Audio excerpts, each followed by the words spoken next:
Hey guys! All right, so today officially marks our first day of official STAAR review.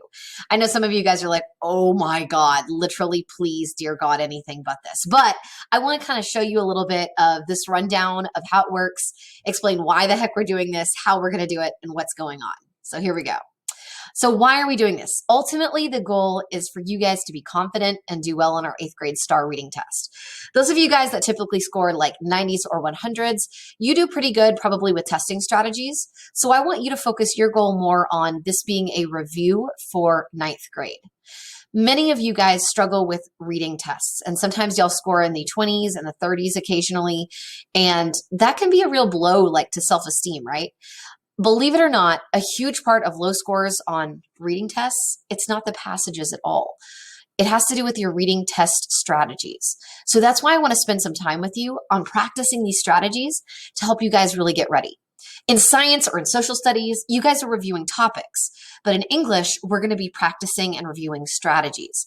2 years ago, when my kids last took the STAAR test, we did the STAAR review. So many of my kids that typically, maybe on average, had a 40 test average for the whole year passed their STAAR test and with flying colors. This really, really does work. And doing like, you can find studies that show testing strategies work. All right, moving on to the how. So expectations. Each day sort of builds on itself. So if you guys miss one day, then you may not understand what's going on the next day. For example, one day we might read a passage and the next day you'll need to play Jeopardy over that passage, like answer Jeopardy questions. So if you guys didn't read that passage in the first place, you're not going to get much out of it. So make sure that you are going back and doing things in order. Our daily routine is going to look a little bit different every day that we do STAAR review up until we take the STAAR test. Our warm-ups are always going to be consistent. They're going to be these daily warm-up STAAR questions. And then the first day, like you'll read the passage and you'll answer the questions. And the next day in the warm-up, I will review over the previous day's warm-up. So you will get the answers. You can see which ones you miss, almost like you can self-score it. And it helps you guys get practice. My students said that was the thing that helped them the most.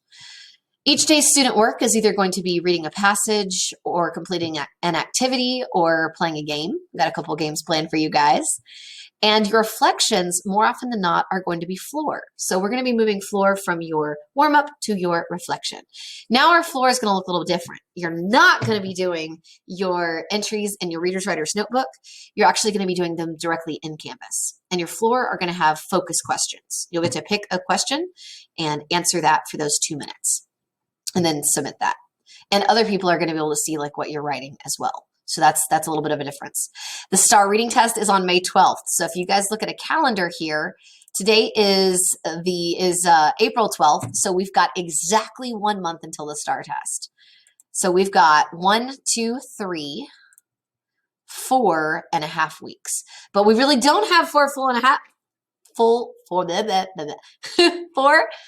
full weeks because we have some testing in there, screener stuff, and you guys have 3 other STAAR tests in there. I hate to break it to you guys. So we'll use as many days as we can. So what are we actually going to go over? How is this going to look? We're going to start with testing strategies today and start practicing those tomorrow. Then we're going to work on nonfiction text, how to break down text that is about like real life things. Like this is the kind of thing where you'd see like scientific studies or stuff about history. That's nonfiction. So for for nonfiction, we'll look at breaking down the questions. You guys will look at practicing with passages and then playing games. That is supposed to say games. Oh, it does say games. I misread it. I need to take a nap. So we're going to look at author's purpose. We'll look at inferencing. We'll look at vocabulary that might trip you up. Then we're going to do all of that again, but with fiction. Reminder that fiction is anything that is made up. So there are things like stories and literature. We'll do the exact same thing, break down the questions, practice passages, and play games. Finally, right before we take the test, we'll do some quick reminders, review some vocabulary, and then hit any like last minute areas that I'm seeing that you guys still need a little bit more work on. That's a wrap. Use this video to answer the questions below, and I'll see you guys over in student work. Bye.